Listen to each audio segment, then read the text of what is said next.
Ya saludé, ¿no? Creo. Buenos días. Había saludado ya. Bien.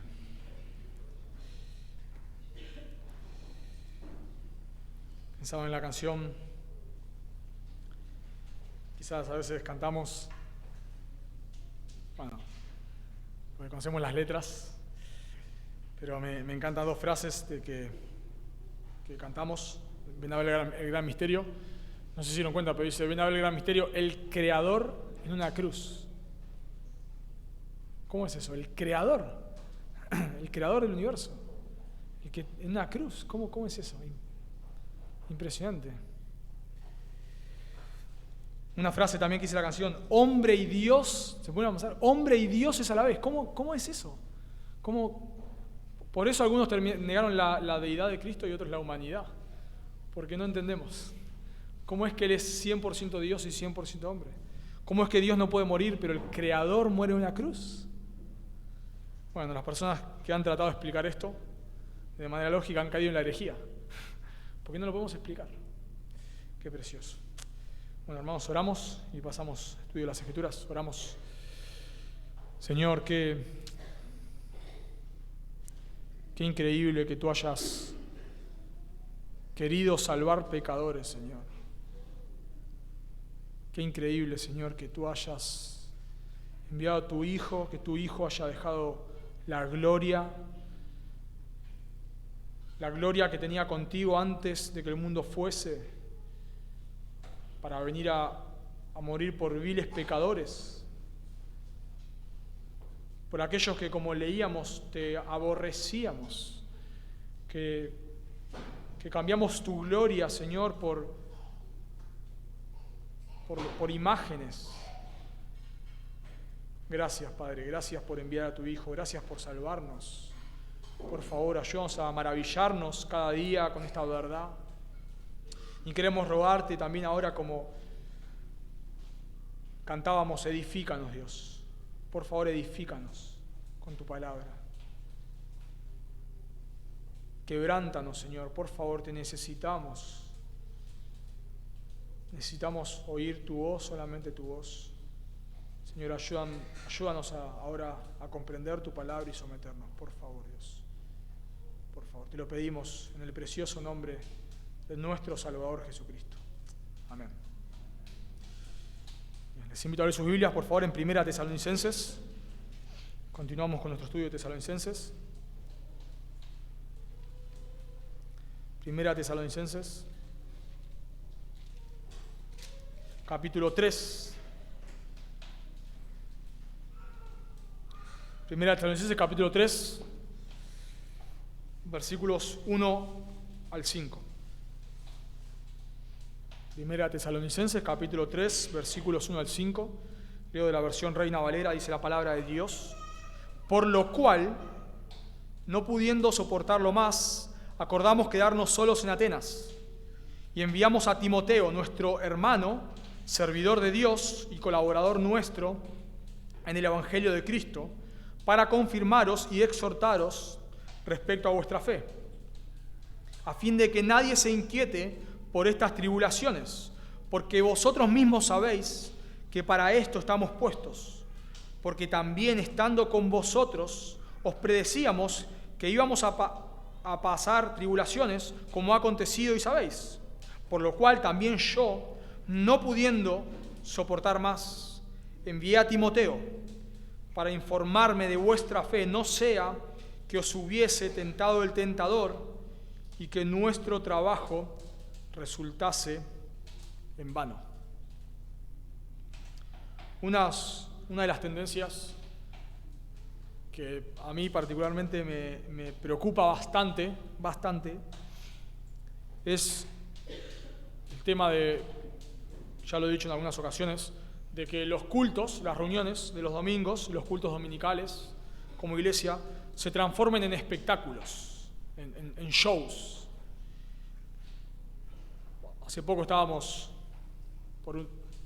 justo mirando una canción, mirándolo con Bani, y bueno, apareció una iglesia así y era todo un escenario espectacular y unas cosas, yo no conozco de música, pero me imagino que, no sé, la guitarra debería ser más que el auto, mi auto más o menos.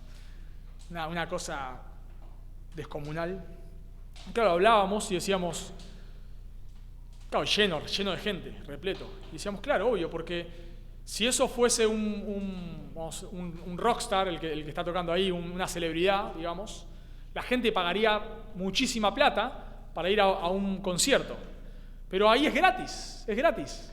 Imagínense, vos vas, no te cobran nada, entras ahí, y show, espectáculos, luces, una cosa descomunal. Y claro, uno empieza a ver todo eso, y claro, ¿dónde dice la Biblia que es pecado tener luces? No, en ningún lado. O que es pecado tener un escenario, o lo que sea. No es pecado para nada, hay iglesias que lo tienen. Pero cuando el problema no está en el escenario, ni en las luces, ni en la guitarra, ni nada de eso, ni en el valor de los instrumentos. Si pueden comprar instrumentos caros, buenísimo, gracias al Señor. El problema no está ahí. El problema es cuando se quiere trasladar la reunión al escenario. O sea que la reunión de la iglesia es un escenario. Es un escenario con un show. Y el problema que sucede en esos casos es que se empiezan a construir iglesias sin relaciones. Iglesias, y no estoy hablando acá de necesariamente de que se predique herejías, no estoy hablando de eso. Pero cuando todo se resume al escenario, se generan iglesias sin relaciones. Iglesias donde no nos preocupamos los unos por los otros. Iglesias donde quizás les ha pasado que hablan con una persona y dice, ¿vos conocés a tal persona que va a tu iglesia? Y quizás va hace 10 años. Ah, sí. ¿Y viste que se dedica a tal profesión? Ah, no, ni idea. ¿Cómo ni idea? Hace 10 años te congregas en esa iglesia. Hace 10 años se congregan juntos. ¿Y cuántos hijos tiene? No sé. ¿Cómo no sabes? Si hace años que se congregan juntos. Son iglesias donde no hay relaciones. Donde las relaciones que se generan en la iglesia son superficiales. Se me viene a la mente, lo más cercano a esto, es ir a la cancha.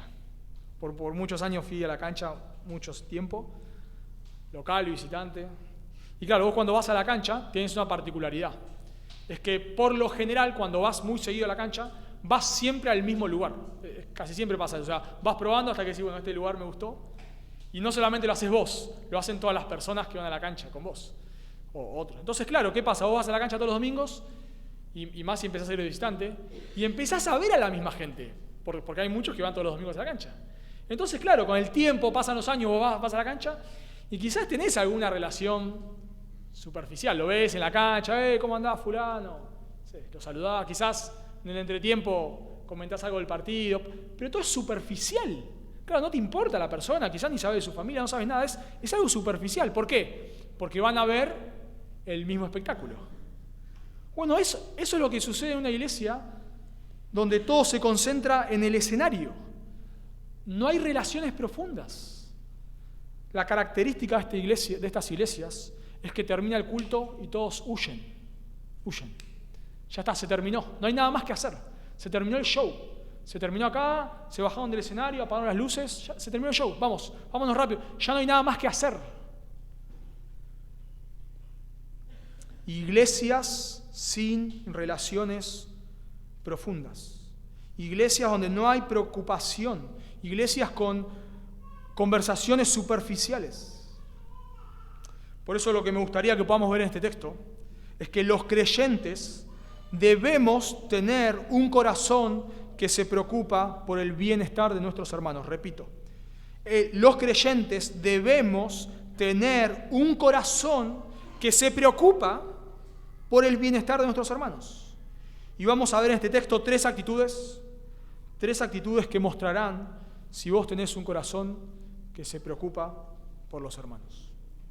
Y la primera característica que podemos ver en el texto es que un corazón que se preocupa por el bienestar de sus hermanos está dispuesto a prescindir de ciertos beneficios por amor a ellos. Repito, un corazón que se preocupa por el bienestar de sus hermanos está dispuesto a prescindir de ciertos beneficios por amor a ellos. Noten conmigo versículo 1, por favor. Por lo cual, no pudiendo soportarlo más, acordamos quedarnos solos en Atenas.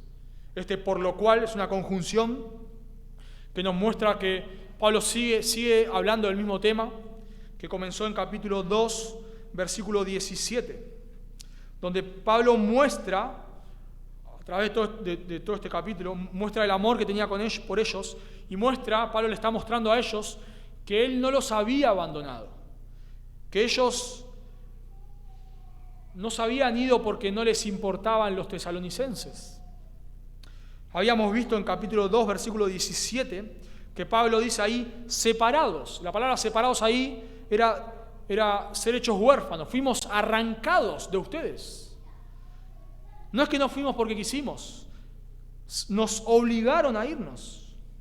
Pero a Pablo, a Silas y a Timoteo les preocupaba saber cómo estaba la iglesia. Ellos tuvieron que ir, y sabemos que la persecución que era hacia Silas y Pablo, por lo menos, hacia Silas y Pablo, cuando ellos se fueron, se trasladó a los tesalonicenses. Así que Pablo explica en este pasaje que él estuvo dispuesto a quedarse solo para saber sobre los tesalonicenses. Ahora, cuando nosotros leemos este pasaje, si ustedes han leído Hechos capítulo 17, en Hechos 17 se nos narra la fundación de la iglesia en Tesalónica, encontramos que hay un vacío, hay cierto vacío. Porque cuando nosotros leemos el libro de los Hechos, nos damos cuenta de que nos narra Lucas en el libro de los Hechos, que Pablo, Silas y Timoteo se van de Tesalónica, van a Berea, y estando en Berea, Pablo va solo a Atenas. Yo se los leo, Hechos 17, 14. Pero inmediatamente los hermanos, cuando la persecución se traslada a Berea, inmediatamente los hermanos enviaron a Pablo que fuese hacia el mar, y Silas y Timoteo se quedaron allí en Berea. Los que habían encargado de conducir a Pablo le llevaron a Atenas, y habiendo recibido órdenes, estos hermanos que llevaron a Pablo a Atenas, para Silas y Timoteo de que viniesen a él lo más pronto que pudiese, salieron. O sea que cuando nosotros leemos el libro de los Hechos, vemos que Silas y Timoteo se quedan en Berea y Pablo se va a Atenas. Y luego nos sigue narrando Lucas en el libro de los Hechos, en Hechos 18, que Pablo de Atenas se va a Corinto, y estando en Corinto, recién en Corinto, él se reúne con Silas y Timoteo. Yo se los leo, Hechos 18, 5. Y cuando Silas y Timoteo vinieron de Macedonia, Filipos y Tesalónica estaban en Macedonia, y cuando Silas y Timoteo vinieron de Macedonia, Pablo estaba entregado por entero a la predicación de la palabra, testificando a los judíos que Jesús era el Cristo. Así que parece, cuando leemos el libro de los Hechos, parece que no hubo ninguna reunión en Atenas. Pero acá Pablo dice que decidimos quedarnos, plural, solos en Atenas, y enviamos a Timoteo.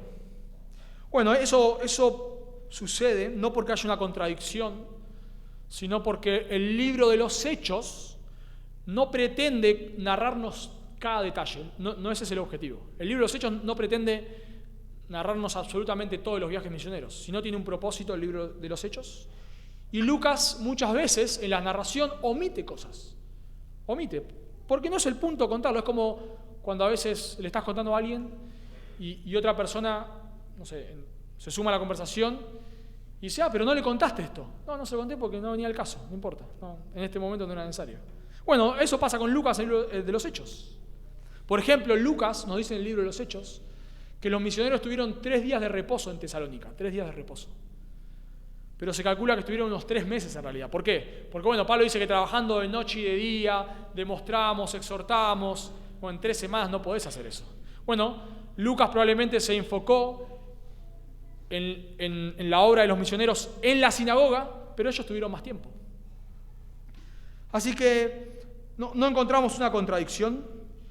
Y el punto de Pablo acá, los tesalonicenses lo sabían, no es explicar cómo fue exactamente. Una posibilidad es que ellos se hayan reunido efectivamente, Pablo, Silas y Timoteo, o sea que luego de Berea, Silas y Timoteo fueron a Atenas, y estando en Atenas los 3 Pablo envía a Timoteo a Tesalónica, probablemente a Silas lo envía a Filipos.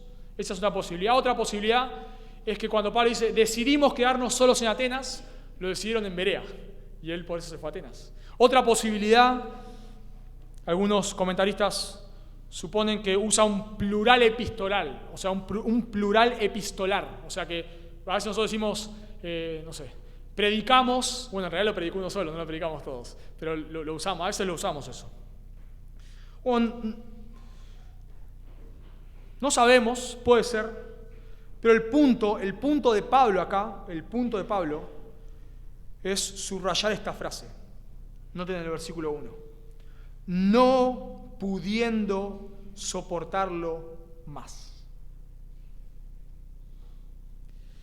Noten versículo 18, capítulo 2, versículo 18.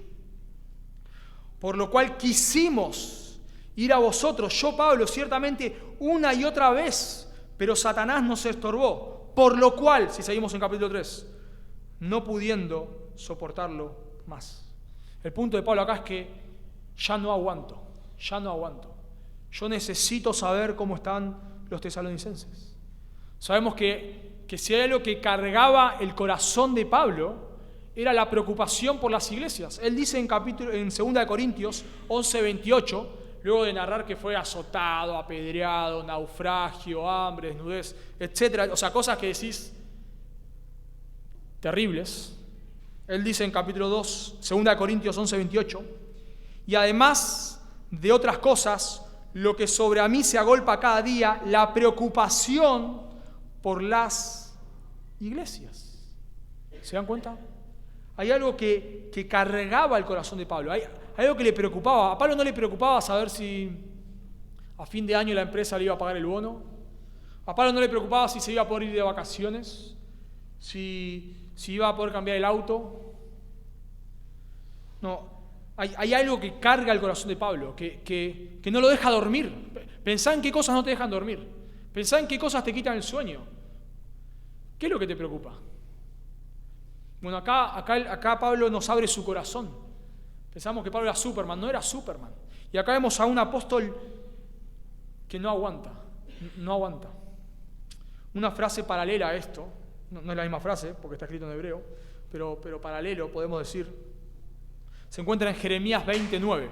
Jeremías 29, cuando Jeremías le dice a Dios, luego de la persecución, le dice a Dios, Dios, me cansé, ya, no voy a hablar más de vos, basta. Hasta acá llegué, envía a otro si querés. Dice Jeremías 29, y dije, Jeremías, no me acordaré más de él, de Dios, ni hablaré más en su nombre, basta, estoy cansado. Ya, me cansé, hasta acá llegué. Dice Jeremías, no obstante, pero, había en mi corazón como un fuego ardiente metido en mis huesos. O sea, quise decirle Dios, basta, pero había algo que me quemaba.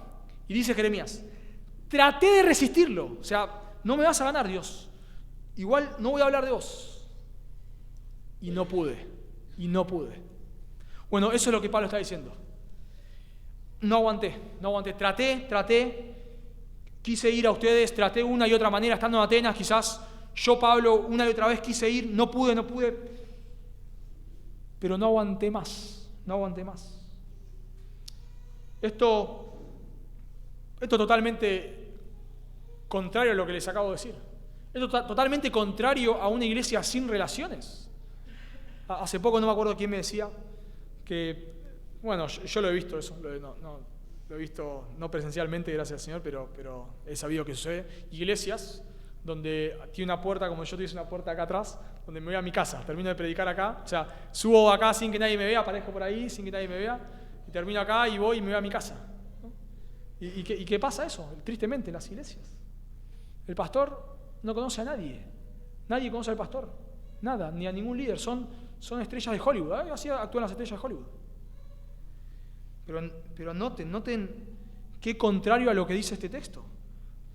Noten a un Pablo que ya no aguanta. Y Pablo dice, decidimos quedarnos solos en Atenas. Eso no es, quizás nosotros lo tomamos como algo bueno. Yo tampoco tanto, Pablo. Pero no era algo así nomás. Leemos en Hechos 17, donde se nos narra el tiempo de Pablo en Atenas, que Pablo se empezó a enardecer por la idolatría. Sabemos que en Atenas había muchos filósofos con los cuales Pablo debía enfrentarse. Sabemos que el segundo viaje misionero estuvo cargado de persecución. Pablo fue azotado y puesto en la cárcel en Filipos, llega a Atenas, lo persiguen en Atenas, se va a Berea, lo persiguen en Berea. ¿Y qué le iba a pasar en Atenas? Bueno, algo seguramente no muy distinto. Así que siempre en un contexto de persecución, siempre es bueno tener compañeros de milicia, tener compañeros de ministerio. Hay algo que es fatal y es la desolación en el ministerio.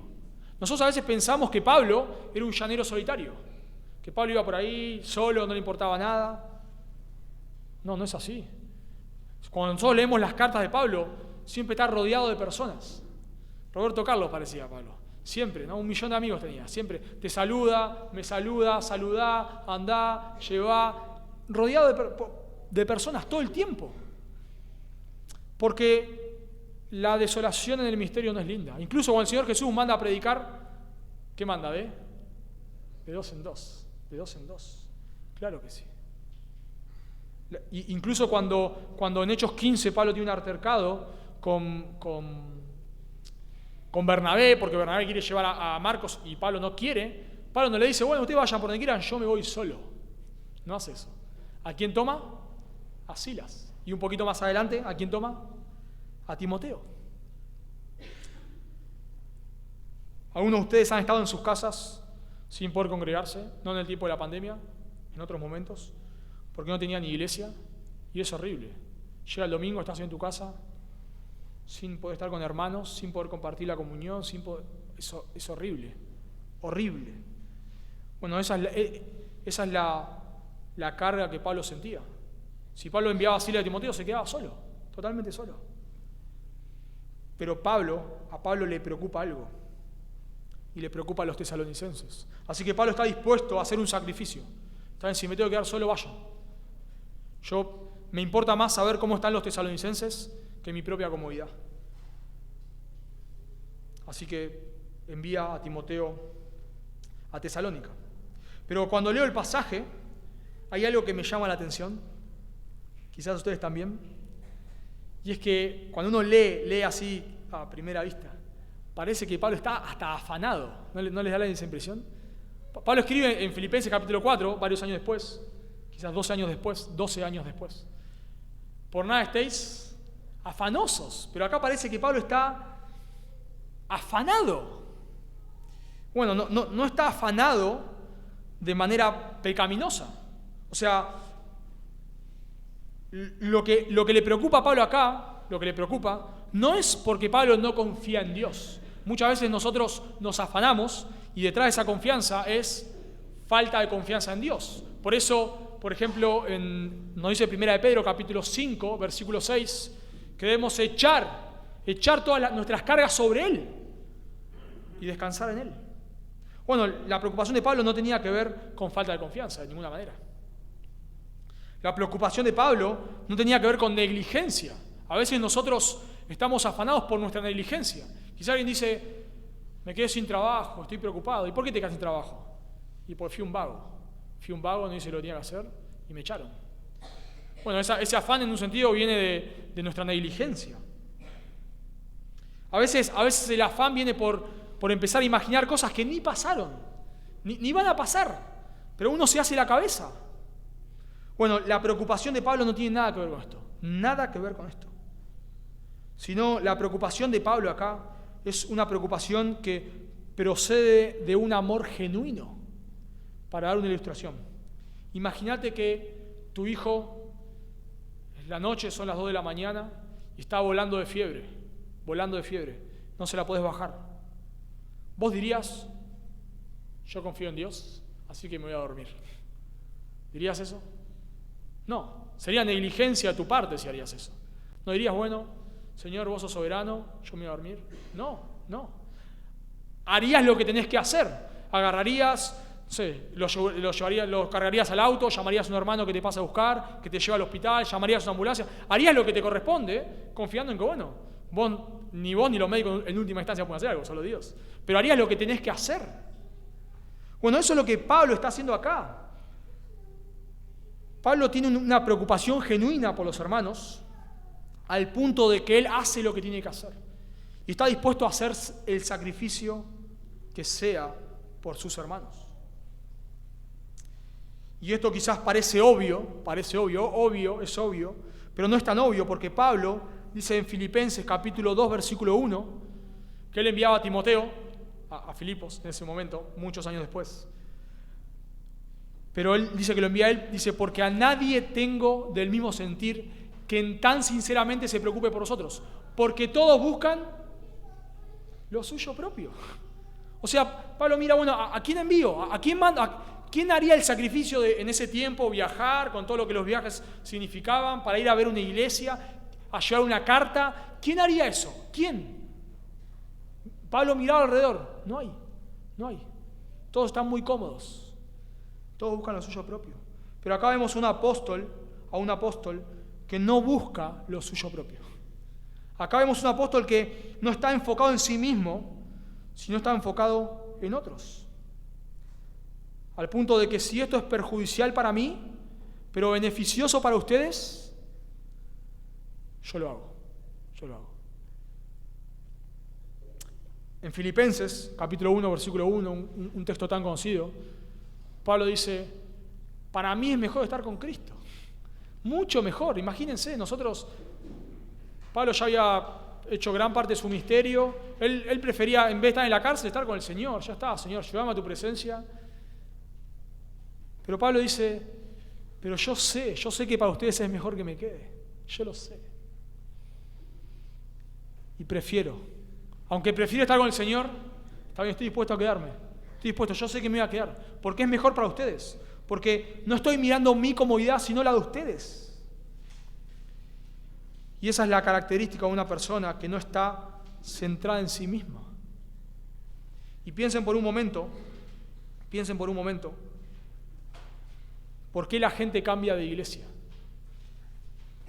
Y la mayoría de las veces, muchas veces, por la gracia del Señor, tiene que ver con que están en iglesias malas, falsas, y el Señor abre sus ojos y se dan cuenta que están en una iglesia falsa y salen corriendo, amén, gloria a Dios por eso. Pero muchas veces tiene que ver con que están aburridos, con que la iglesia de acá al lado tiene batería y mi iglesia no, y a mí me gusta que tenga batería, así que me voy a la iglesia de acá al lado. Con que tal iglesia tiene tal ministerio que a mí me gusta y mi iglesia no, así que me voy a la iglesia de al lado. Realmente nosotros no nos damos cuenta y el mundo va hacia una vida cada vez más autocentrada, esa es la verdad, cada vez más autocentrada, y eso no escapa de la iglesia, no escapa. Yo voy a decir la frase típica de una persona autocentrada.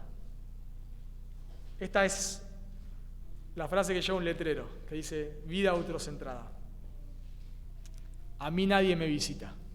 A mí nadie me visita. Esa es la frase ahí. Una persona te dice, a mí nadie me visita. Detrás de eso hay, yo solamente pienso en mí mismo. A mí nadie me visita. Estuve enfermo y nadie vino a verme. Y en realidad muchas veces trae si nadie vino a verme en realidad no vino la persona que yo quería que venga, porque vinieron otros hermanos. Pero no me importan los otros hermanos, porque estoy tan autocentrado que no me importa que hayan venido otros. Yo quería que venga tal persona y no vino. A mí nadie me escribe. El domingo pasado tal hermano no me saludó. Fulano se juntó con tal hermano y no me dijo a mí.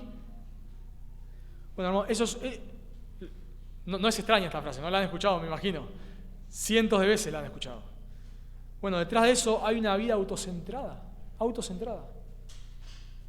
Cuando te das cuenta, cuando hablas con una persona autocentrada, porque no para de reclamar. Todo el tiempo hay reclamos. Reclamo.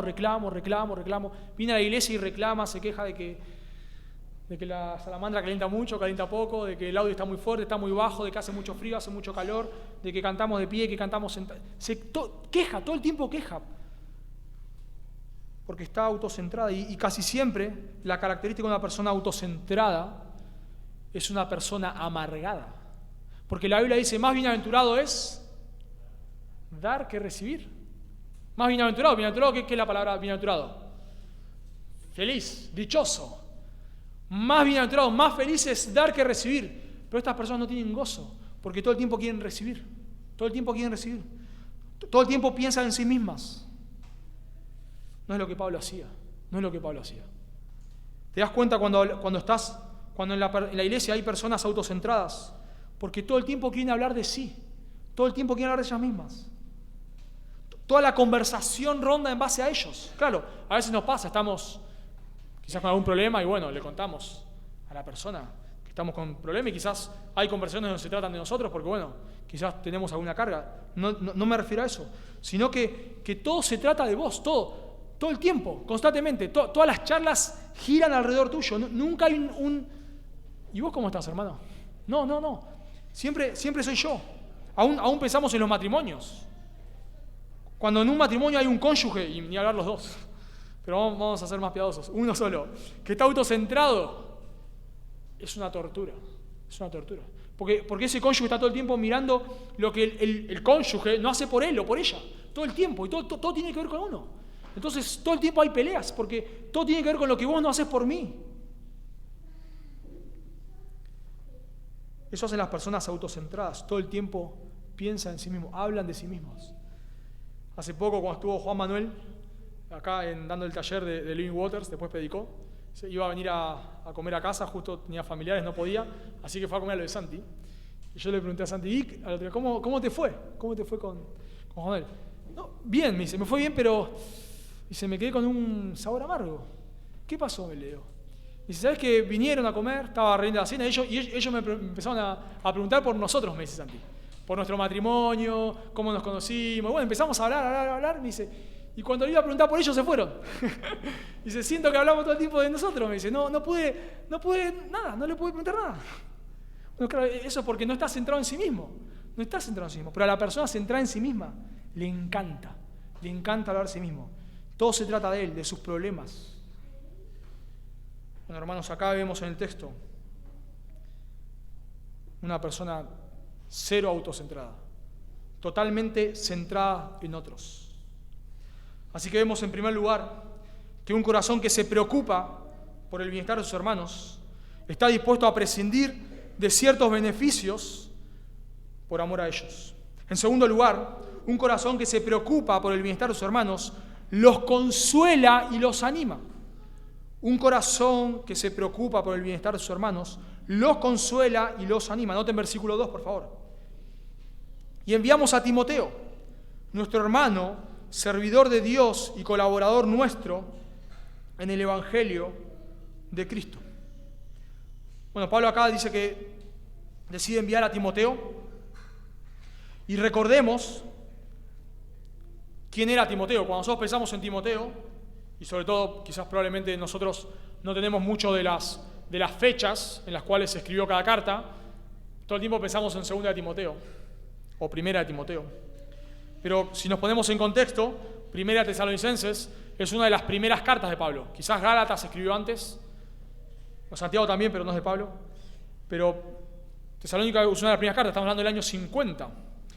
Recordemos que Pablo le dice a Timoteo en 1 de Timoteo, nadie tenga en poco tu juventud. Bueno, eso se lo dice en 1 de Timoteo, aproximadamente en el año 62. Acá estamos en el año 50. 12 años menos. 12 años menos. Se calcula que Timoteo tendría unos 30 años aproximadamente en ese momento. Así que quizás acá Timoteo tendría unos 20 años. 20 años. Y Pablo lo manda a Timoteo a saber cómo está la iglesia.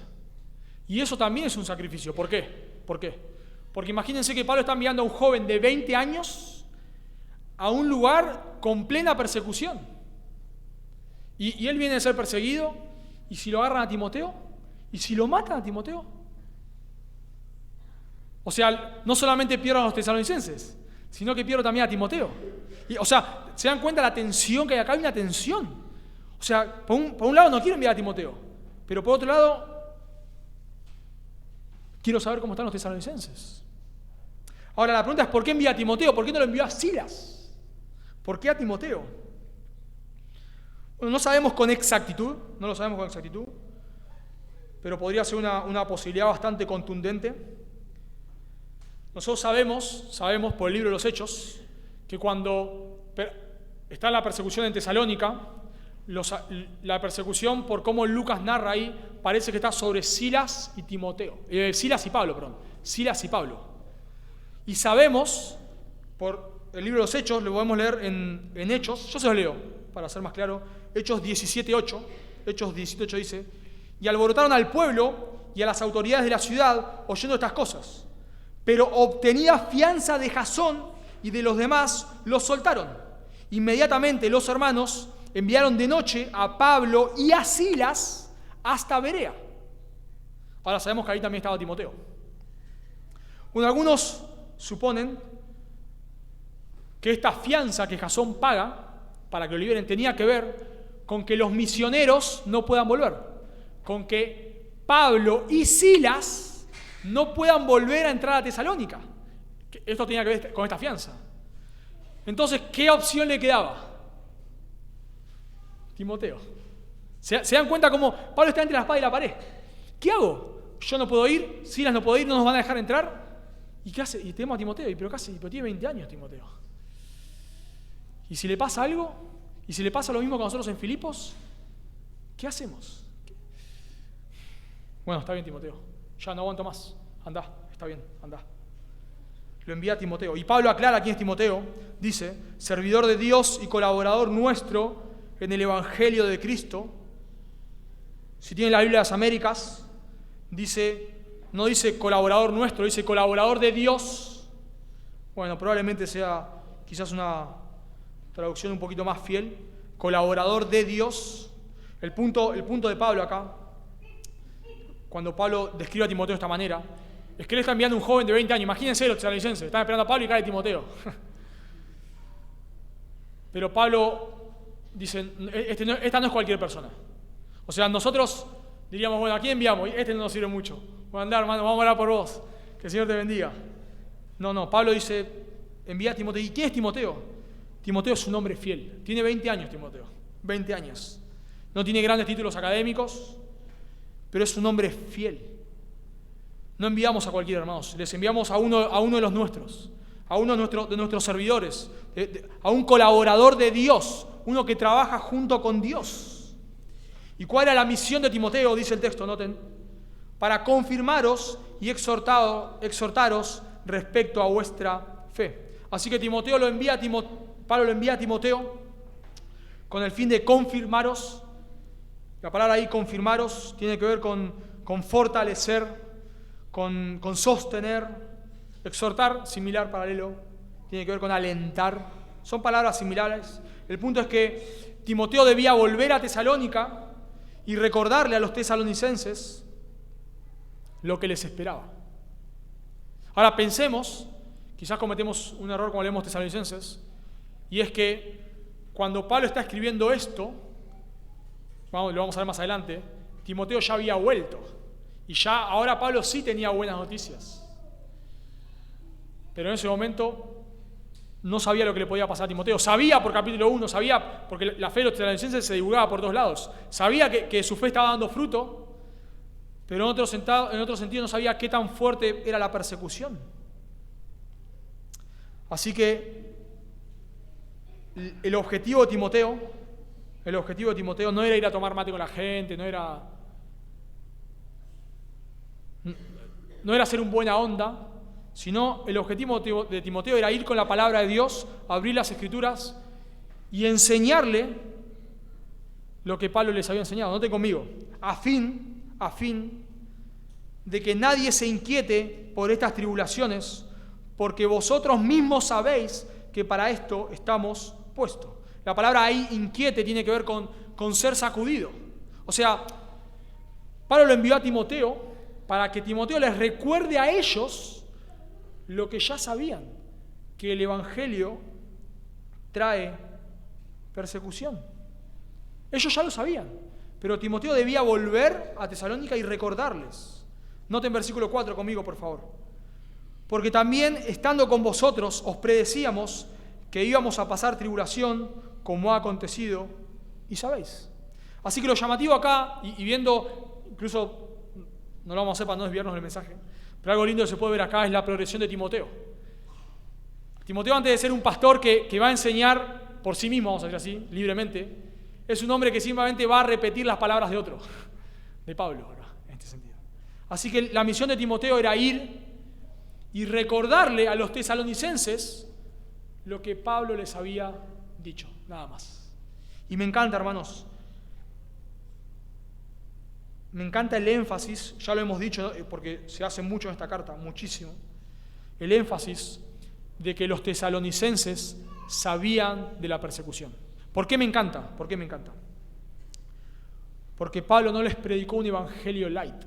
O sea, no sabemos, vamos a decir así, exactamente qué palabras usó, porque no las tenemos, pero sabemos que Pablo, cuando les predicó el evangelio, les habló del costo de seguir a Cristo. Les habló de que el evangelio iba a traer persecución.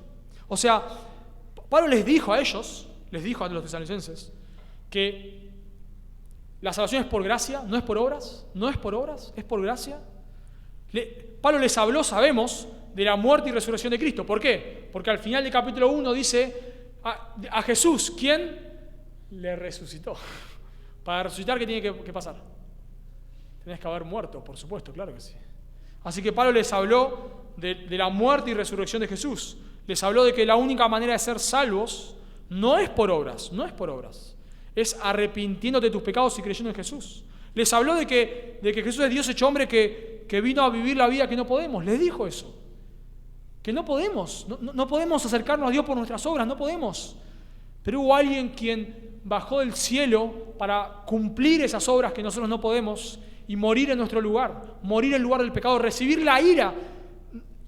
Pablo les habló, capítulo 1, versículo 9, les habló de la ira de Dios que estaba sobre ellos. Pero esa ira fue descargada sobre Jesús para todo aquel que se arrepiente y cree en Jesús. La salvación es por gracia, mediante la fe, no es por obras, de ninguna manera. Vos no podés hacer nada para darte la salvación. Si vos estás tratando de hacer algo para que Dios te perdone, déjame decirte que estás perdiendo el tiempo. Estás perdiendo el tiempo. Dios no te va a perdonar jamás por lo que vos haces. Jamás. Es imposible. Es imposible. La paga del pecado es muerte. ¿Has pecado? ¿Has pecado? ¿Has tenido un mal pensamiento? ¿Has pecado? Mereces la muerte, igual que yo. Solamente podemos ser salvos, como hemos cantado, el Creador en una cruz, creyendo en lo que Dios hizo en la cruz, nada más. Pero en un sentido, hermanos, la salvación es gratis, totalmente gratis, no hay nada que podamos hacer, pero en un sentido tiene un costo. ¿En qué sentido? En el sentido del arrepentimiento, en el sentido de que cuando vos ves que sos un pecador, ves que mereces el infierno y ves la hermosura de Cristo muriendo por tus pecados, resucitando, ves la belleza de Cristo, ¿qué haces? Te volvés de tus pecados a Cristo. No es que tratás de hacer alguna obra meritoria, no. Te volvés de tus pecados a Cristo. ¿Y eso qué implica? Persecución.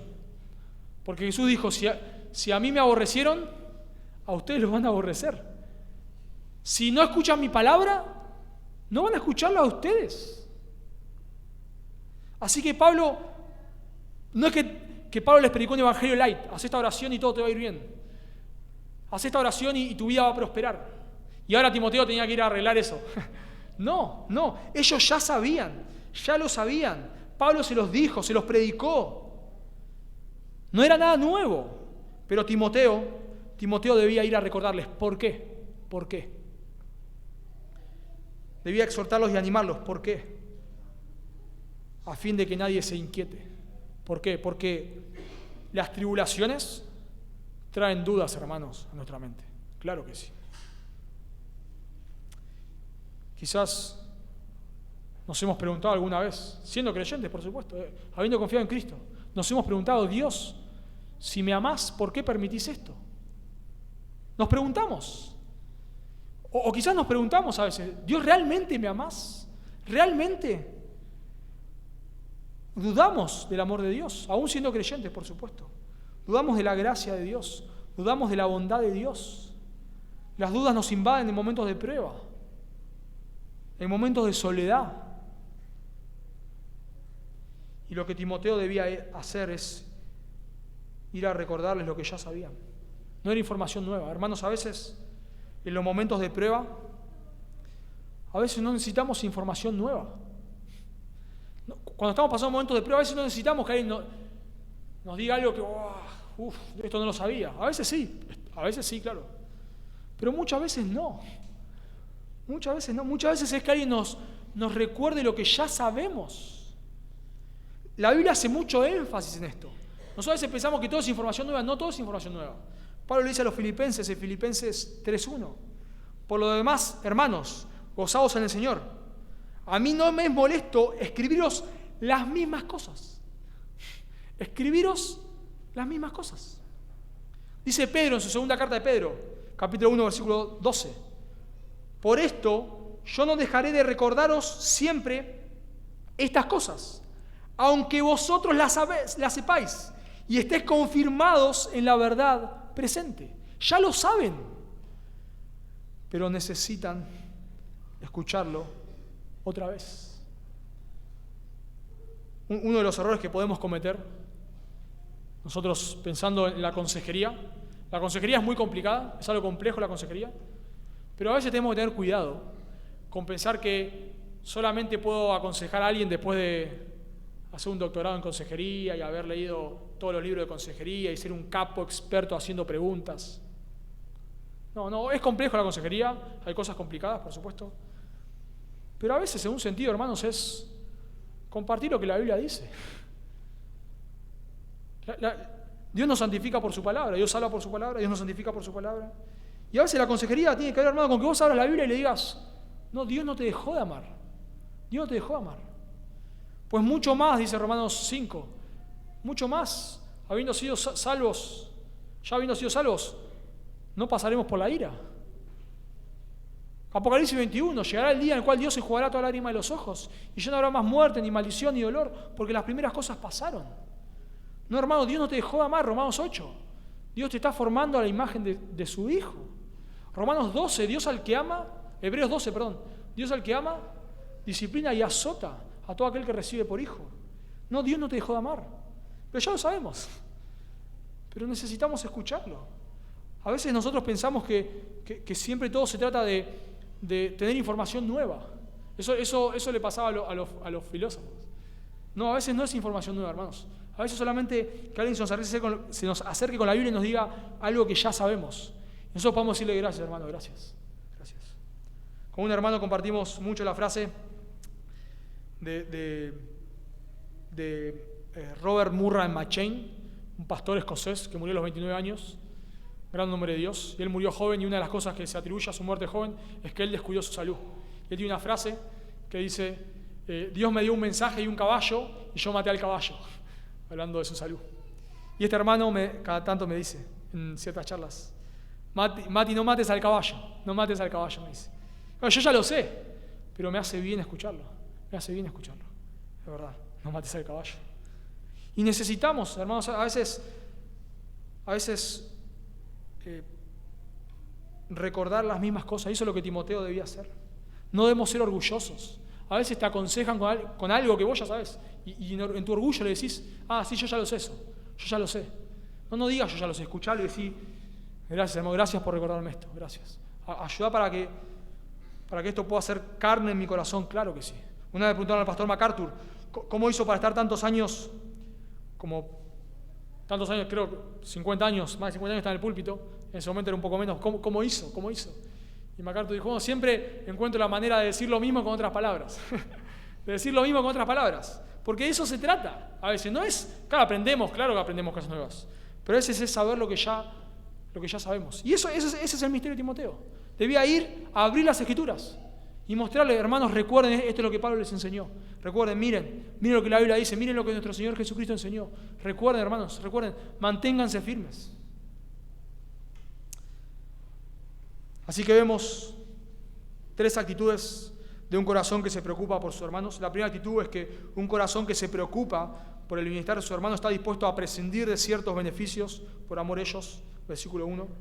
En segundo lugar, un corazón que se preocupa por el bienestar de sus hermanos, los consuela y los anima. Versículos 2 al 4.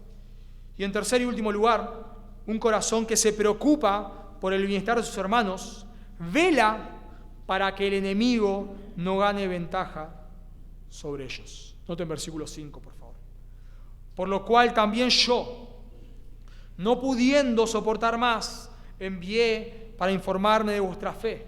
No sea que os hubiese tentado el tentador y que nuestro trabajo resultase en vano. Y esto es precioso, esto es precioso. Acá aclara un poco más qué es esta preocupación que Pablo tenía. ¿Preocupación de qué? ¿Qué es lo que no lo dejaba dormir? ¿Qué es lo que llevó a no aguantar más y enviar a Timoteo?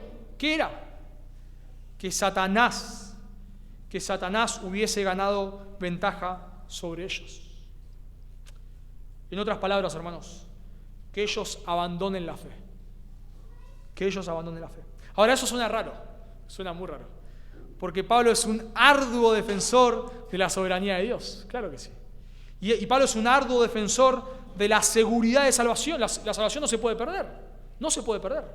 Él escribe, yo se lo leo para dejar este punto bien claro, que la salvación no se puede perder. Pablo dice en Romanos 8:33, ¿quién acusará a los escogidos de Dios? Acusar para la condenación. Dios es el que justifica. ¿Quién es el que condenará? Cristo es el que murió, más aún el que también resucitó, el que además está a la diestra de Dios, el que también intercede por nosotros. El que va a juzgar es el que murió por nosotros. ¿Cómo nos va a juzgar? ¿Quién nos separará del amor de Cristo? ¿Tribulación o angustia? ¿Persecución? Lo que estaban pasando los tesalonicenses. ¿Persecución? ¿O hambre o desnudez? ¿O peligro o espada? ¿Hay algo que nos puede separar del amor de Dios? Como está escrito, por causa de ti somos muertos todo el tiempo, somos contados como ovejas de matadero. Antes, en todas estas cosas, somos más que vencedores por medio de aquel que nos amó. Por lo cual estoy seguro, convencido, 100%, de que ni la muerte, ni la vida, ni ángeles, ni principados, ni potestad, ni lo presente, ni lo porvenir, ni lo alto, ni lo profundo, y por si quedó alguna duda, ni ninguna otra cosa creada, fuera de Dios todo es creado, nos podrá separar del amor de Dios que es en Cristo Jesús, Señor nuestro. Nada nos puede separar del amor de Dios, nada. Pablo le escribe a los Filipenses en capítulo 1, versículo 6, estando persuadido de estos, que el que comenzó en vosotros la buena obra la perfeccionará hasta el día de Jesucristo. Claro, Pablo sabía que la salvación no se pierde. Claro que lo sabía. Y por eso me encanta este versículo, porque a pesar de que Pablo sabe que la salvación no se pierde, y Pablo sabe que si ellos son creyentes genuinos, van a perseverar porque Dios los va a hacer perseverar. Aún así Él se esfuerza porque perseveren. ¿Se dan cuenta?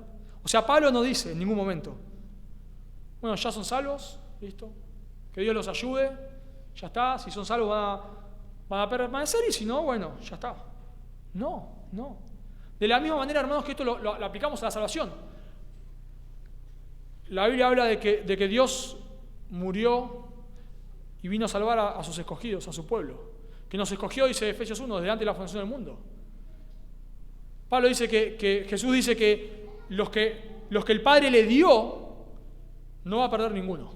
No va a perder ninguno. Todos aquellos por los que Cristo murió van a estar con Él en gloria. Claramente. Pero aún así predicamos el Evangelio. No decimos, bueno, si es un escogido va a creer, así que yo me quedo en mi casa mirando la tele. No, y Pablo dice, todo lo sufro por amor a los escogidos. Bueno, de la misma manera, hermanos, no es una contradicción creer en la perseverancia de los santos y esforzarnos porque los santos perseveren. No es una contradicción. Y eso es lo que Pablo hace. Pablo sabe que los santos van a perseverar, pero él se esfuerza para que los santos perseveren. Jesús le dijo a Pedro, yo he orado para que tu fe no falte. Pero si Pedro ya era un creyente en ese momento, su fe no iba a faltar. Pero aún así, Cristo ora por eso. Así que Debemos tener mucho cuidado, hermanos, mucho cuidado con la mentalidad. Bueno, si Dios lo escogió va a ser salvo y si no, no, y no me importa, de ninguna manera, por eso no es lo que vemos en la Biblia. Pero debemos tener cuidado con la mentalidad opuesta. Bueno, si es un creyente va a perseverar y si no es un creyente, a mí no me importa, yo ya hice lo que tenía que hacer. No. Claro, hermanos, nosotros sabemos que si la persona apostata, no era un creyente. Claro que sí. O sea, un apóstata en la Biblia no es alguien que perdió la salvación, de ninguna manera. Un apóstata es alguien que nunca fue salvo. Y el ejemplo más claro de esto es Judas. Judas es el prototipo de apostasía. Y cuando nosotros leemos los evangelios, nos damos cuenta de que Judas no fue un creyente que perdió la salvación. Judas nunca fue un creyente y Jesús lo va dejando en claro todo el tiempo. Cuando Pedro le dice en Juan capítulo 6, Pedro le dice a Jesús: Señor, nosotros hemos creído que tú eres el Cristo. Está bien, pero no todos, Pedro. Uno de ustedes es diablo.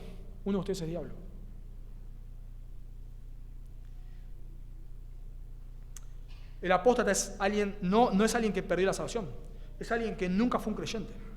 Pero, hermanos, yo hago una pregunta. ¿Nosotros podemos saber quiénes son escogidos y quiénes no? No podemos. No hay manera de saberlo. Lo sabemos cuando la persona cree y se arrepiente. Hasta antes no lo sabemos. Otra pregunta. ¿Nosotros sabemos si esta persona que hoy está en la fe es una apóstata o no es una apóstata? Si persevera, no era una apóstata. Si abandona la fe, era una apóstata. ¿Cómo lo sabemos? Cuando la abandona. Antes no lo sabemos, ¿o no? No lo sabemos antes. De la misma manera que antes que la persona crea no sabemos si era escogida o no era escogida. Bueno, ese es el punto de Pablo acá. Entonces, como no sabemos si es un apóstata o no es un apóstata, esta persona manifestó ser un creyente, lo que pasó con los tesalonicenses, manifestó ser un creyente, dice creer en el Evangelio, dice que es un hermano, pero ahora la persecución llegó a su vida.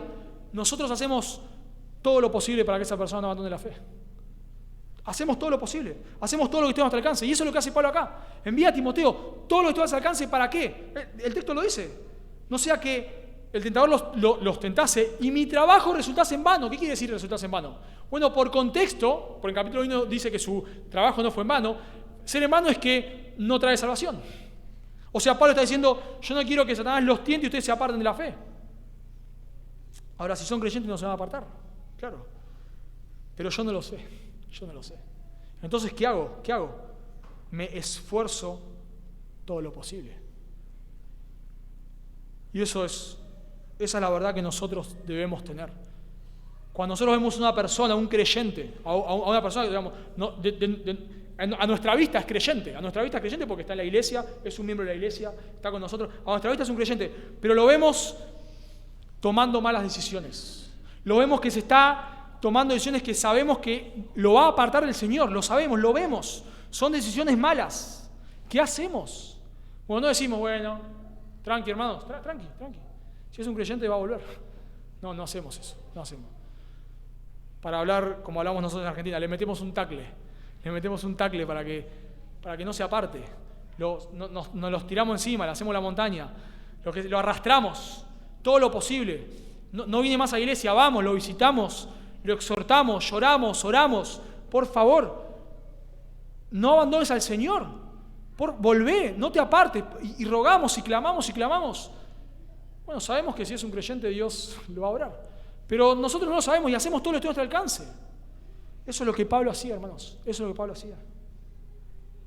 ¿Y por qué Pablo hacía eso en un momento de persecución? Porque él sabía que el enemigo, Satanás, muchas veces usa los momentos de persecución o usa los momentos débiles para hacer caer a una persona. Por ejemplo, Pedro niega al Señor en un momento sumamente duro.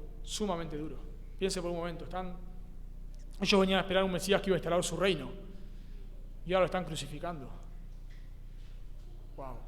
Nosotros a veces lo decimos con liviandad, ¿no? Pedro negó al Señor. No, eso no justifica su pecado, por supuesto que no. Pero esperen, no negó al Señor en cualquier situación. No lo negó en cualquier situación. En un momento de duda, de confusión, sabemos por Juan 14, el Señor dice: no se turbe vuestro corazón. Estaban turbados ellos. ¿Qué está pasando? ¿Cómo que vos vas a ser crucificado? Vos viniste a instalar el reino. ¿Qué está pasando acá? Sabemos que Satanás nos tienta en momentos de debilidad. Y nosotros sabemos a veces que hay hermanos que están pasando momentos de debilidad. Quizás una prueba. ¿Qué hacemos? ¿Qué hacemos? Esto, hermanos, esto. Nos acercamos a la persona. Oramos, leemos la Biblia, oramos, no sé, la manera que sea. Pero estamos queriendo retenerlo, que no se vaya, que no se vaya. El pecado endurece a las personas. Así que, hermanos, esa es la actitud que debemos tener. Un corazón que vela un corazón que se preocupa por el bienestar de los hermanos, vela para que el enemigo no gane ventaja. Mi pregunta es, para concluir, ¿ves estas características en tu vida?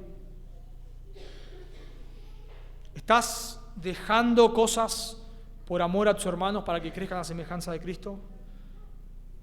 ¿Sos una persona que suele acercarse a otro con la Escritura, hermanos? No a darle con la Biblia en la cabeza.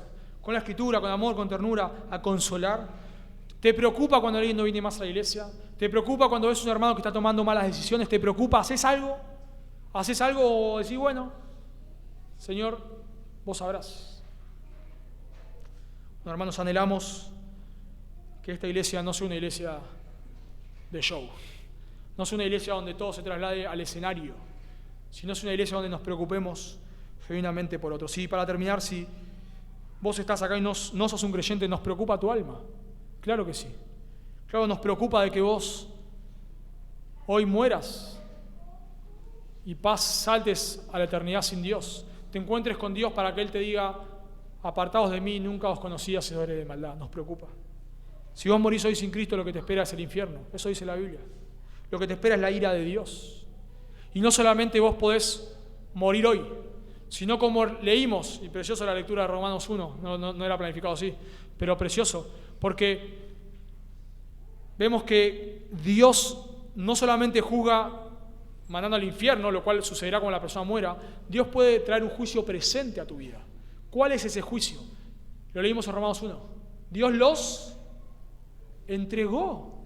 Dios los entregó. ¿A qué los entregó? A la dureza de su corazón. Y terminan haciendo cualquier cosa. Y eso es lo que Dios puede hacer con vos hoy si no te arrepentís. Quizás no mueras hoy, pero quizás hoy sea la última vez que tengas sensibilidad al Evangelio. Quizás hoy conociendo a Dios, no le glorificás, no te arrepentís, no reconoces que Jesús es el Señor y lo que te espera es la dureza y en última instancia la condenación. Por eso te ruego, si vos estás acá sin Cristo, que no te vayas sin arreglar las cuentas con Dios. Oramos. Señor, qué preciosa es tu palabra, qué precioso, Señor, es ver el ejemplo de personas que se preocupan por otros. Por favor, ayúdanos, Dios, ayúdanos a ser una iglesia no ensimismada, no que solamente piensa en sí misma, sino que piensa en otros, que se entrega por otros. Por favor, ayúdanos, Dios, ayúdanos. Gracias,